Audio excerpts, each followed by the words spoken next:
Assalamualaikum warahmatullahi wabarakatuh. Sahabat At-Taqwa yang dirahmati Allah, dalam kehidupan manusia yang semakin maju dan berkembang, tuntutan kebutuhan ekonomi juga tentunya kian meningkat. Setiap manusia berusaha untuk bekerja dan berusaha demi memenuhi kebutuhan hidupnya. Meskipun banyak juga di antara mereka yang mencari harta, bukan hanya untuk memenuhi kebutuhan hidupnya, melainkan juga untuk memenuhi gaya hidup mereka.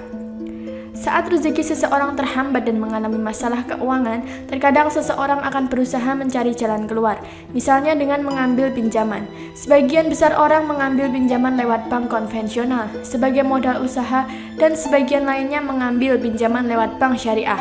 Lalu bagaimanakah hukumnya meminjam uang di bank syariah?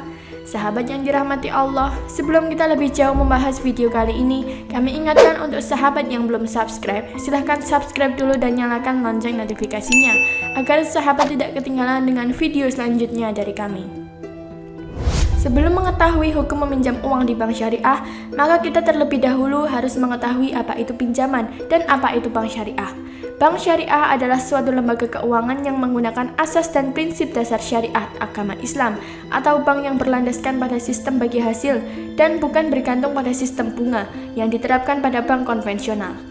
Bank syariah mulai berdiri di Indonesia sejak tahun 1992 dan hingga kini semakin banyak umat Islam yang menggunakan layanan bank syariah, dikarenakan bank ini tidak hanya mencari keuntungan bagi lembaganya saja, akan tetapi juga memberikan keuntungan bagi mereka yang membutuhkan bantuan modal usaha dalam bentuk pinjaman.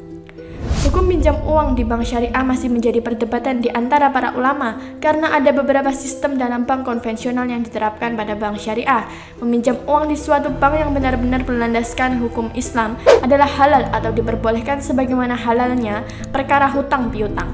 Berikut ini adalah dalil yang menyebutkan perkara hutang piutang dan tenggang waktu yang diberikan. Dan jika orang berutang itu dalam kesulitan, maka berilah tenggang waktu sampai dia memperoleh kelapangan.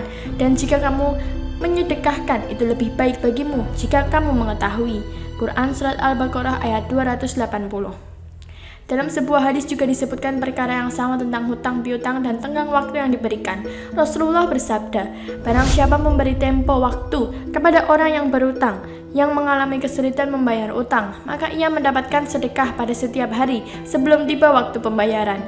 Jika waktu pembayaran telah tiba, kemudian ia memberi tempo lagi setelah itu kepadanya, maka ia mendapat sedekah pada setiap hari semisalnya. Meminjam uang di bank syariah tanpa biaya tambahan saat pelunasan adalah sah-sah saja atau diperbolehkan. Sementara meminjam uang di bank syariah dengan tambahan biaya, apapun namanya tetap saja dianggap sebagai riba. Oleh sebab itu, siapapun yang hendak mengambil pinjaman di bank syariah sebaiknya mempertimbangkannya terlebih dahulu dan mengetahui sistem pembayarannya. Pastikan tidak ada riba dalam aktivitas pinjam-meminjam tersebut karena riba pinjaman adalah budaya masyarakat Yahudi. Dan memakan harta hasil riba adalah haram, sebagaimana disebutkan dalam dalil berikut. Disebabkan kezaliman orang-orang Yahudi, kami haramkan atas memakan makanan yang baik-baik yang dahulunya dihalalkan bagi mereka, dan karena mereka banyak menghalangi manusia dari jalan Allah, dan disebabkan mereka memakan riba, padahal sesungguhnya mereka telah dilarang daripadanya, dan karena mereka memakan harta benda orang dengan jalan yang batil. Quran Surat An-Nisa ayat 160-161. Sahabat yang dirahmati Allah, itulah penjelasan singkat mengenai hukum pinjam uang di bank syariah menurut Islam. Semoga video ini dapat memberikan tambahan ilmu dan penjelasan bagi kita. Apabila ada pertanyaan, silahkan tulis di kolom komentar. Dan terima kasih telah menonton video kali ini. Wassalamualaikum warahmatullahi wabarakatuh.